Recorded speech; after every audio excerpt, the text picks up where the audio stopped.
விவசாயிகளுக்கான பயிர் காப்பீடு திட்டம் தொடர்பாக சில விதிகளிலிருந்து விவசாயிகளுக்கு விலக்கு அளிக்கப்பட்டிருக்கிறது. அந்த அண்மை செய்தியை பார்த்துள்ளோம். விவரங்களோடு இணைகிறார் நமது செய்தியாளர் பாரிகார்த்திக். பாரிகார்த்திக், வணக்கம். எந்தெந்த விதிகள் எல்லாம் விலக்கு அளிக்கப்பட்டிருக்கு, முழு விவரம்?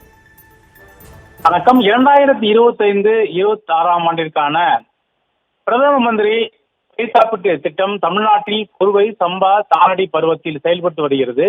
இந்நிலையில் தமிழ்நாடு அரசு கேட்டுக்கொண்டதுக்கு நடப்பாண்டு குறுவை சாகுபடியில் இத்திட்டம் காப்பீடு செய்ய விவசாயிகள் பதிவு, அதாவது ஏற்கனவே விவசாயிகளுடைய அடையாள அட்டை கொடுக்கப்பட்டிருக்கிறது. அதன் அடிப்படையில் இதிலிருந்து விலக்கு அளிக்கப்பட்டதாக தற்போது தமிழ்நாடு அரசு அறிவித்திருக்கிறது. இந்நிலையில் தேசிய பயிர் காப்பீட்டு வளையத்தின் கீழ் சம்பா நெற்பயிர்கள் காப்பீடு செய்ய 2025 செப்டம்பர் மாதம் வரை கிட்டத்தட்ட 15ஆம் தேதி வரை இந்த கால நிர்ணயம் செய்யப்பட்டு பதிவு செய்யப்பட்டு வந்தது. எனினும் தொடர் மழை மற்றும் வாக்காளர் பட்டியல் சிறப்பு தீவிர மசோதா உள்ளிட்ட பணிகள் நடைபெற்ற நிலையில் சம்பா நெற்பயிர் காப்பீடு காலதாமதமான காரணத்தினாலும் விவசாயிகளுடைய கோரிக்கை ஏற்று தமிழ்நாடு அரசு சார்பில் இந்த முயற்சி எடுக்கப்பட்டிருக்கிறது.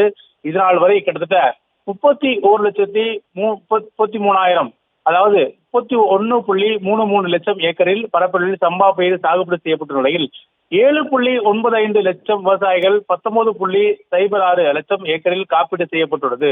இதன் மூலம் கிட்டத்தட்ட கடந்த ஆண்டை விட இந்த ஆண்டு கூடுதலாக ஏக்கர், அதாவது காப்பீடு செய்யப்பட்டிருப்பதாக தமிழ்நாடு அரசு அறிவித்திருக்கிறது.